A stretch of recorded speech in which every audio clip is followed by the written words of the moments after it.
Good afternoon students. आज आहे 14 August आणि उद्या 15 ऑगस्ट. 15 ऑगस्ट म्हणजे भारताचा स्वातंत्र्य दिन. पण स्वातंत्र्य दिन आणि गणतंत्र दिन याच्यामध्ये फरक काय आहे मित्रांनो?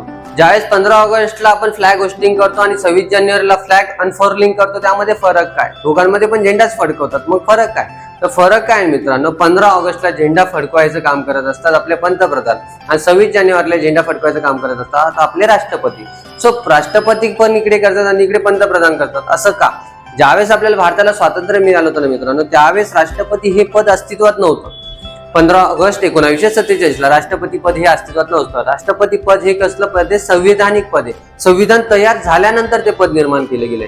संविधान तयार कधी झालं तर 1950 ला, 26 नोव्हेंबर 1949 ला तयार झालेलं होतं मित्रांनो. ते लागू कधीपासून केलं होतं? 26 जानेवारी 1950 पासून ते लागू केलं गेलं होतं. ओके, सो ते 2 महिने का थांबले होते ना, ते पण थोड्या वेळानंतर सांगतो मी. 26 जानेवारी 1950 ला राष्ट्रपती पद अस्तित्वात होतं, त्यामुळे 26 जानेवारी 1950 पासून राष्ट्रपती फ्लॅग आपला अनफोर्लिंग करत असतात, होस्ट करत असतात. ओके, आणि 15 ऑगस्टला आपल्याकडे ऑलरेडी पद होतं पंतप्रधानांचं, त्यामुळे आपण त्या 15 ऑगस्टला झेंडा फडकवतो. पंतप्रधान झेंडा फडकवतात. कुठे फडकवतात? लाल किल्ल्यावर फडकवतात. आणि राष्ट्रपती झेंडा कुठे फडकवतात? राजपथ.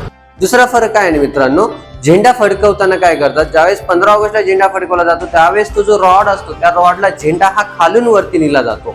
ओके, खालून वरती नेऊन तो वरती फडकवला जातो. आणि 26 जानेवारीला काय करतात? झेंडा ऑलरेडी वरती असतो, फक्त त्याची गाठ सोडून तो फडकवला जातो. ओके, मग असं का करतात? तर 15 ऑगस्टला ना मित्रांनो, आपल्याला स्वातंत्र्य मिळालं त्या दिवशी ऑलरेडी त्या रॉडच्या वरती ब्रिटिशांचा झेंडा होता.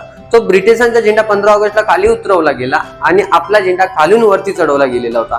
त्यामुळे 15 ऑगस्टला प्रत्येक वर्षी आपला झेंडा रॉडने खालून वरती पंतप्रधान घेऊन जात असतात. 26 जानेवारीला राष्ट्रपती काय करतात? राष्ट्रपती 26 जानेवारीला ऑलरेडी वरती झेंडा असतो, फक्त त्याची घाट सोडून तो फडकवला जातो. हा दोघांमधला मेजर फरक आहे. ओके, कारण 1929 मधली घटना आहे मित्रांनो, ती नेहरूंनी काय केलं होतं ना, डिसेंबर 1929 मध्ये नेहरू बोलले होते, पुढच्या महिन्याच्या शेवटच्या रविवारपासून आपण काय करू ना, आपण स्वातंत्र्य आहोत हे ब्रिटिशांना सांगू दे, आम्ही स्वातंत्र्य आहोत. भले स्वातंत्र्य भेटलेलं नव्हतं त्यावेळेस, पण नेहरू बोललेले होते लाहोरच्या अधिवेशनामध्ये.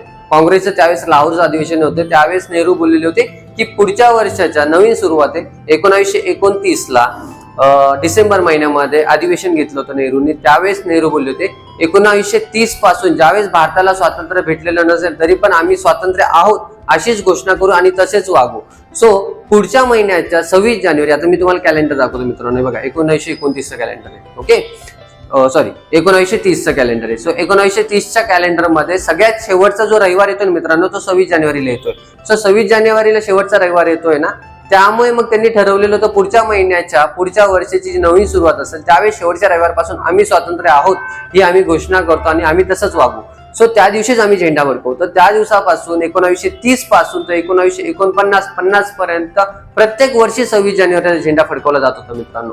मग काय झालं, ज्यावेळेस आपला कॉन्स्टिट्यूशन लिहून तयार झालं, संविधान लिहून तयार झालं 1949 ला, 26 नोव्हेंबर 1949 ला. सो 2च महिने राहिलेले होते फक्त 26 जानेवारीला. त्यामुळे मग त्यांनी काय केलं, 2 महिने थांबून घेतलं. 2 महिने थांबले आणि त्याच्यानंतर त्यांनी लागू केलं 26 जानेवारी 1950 ला.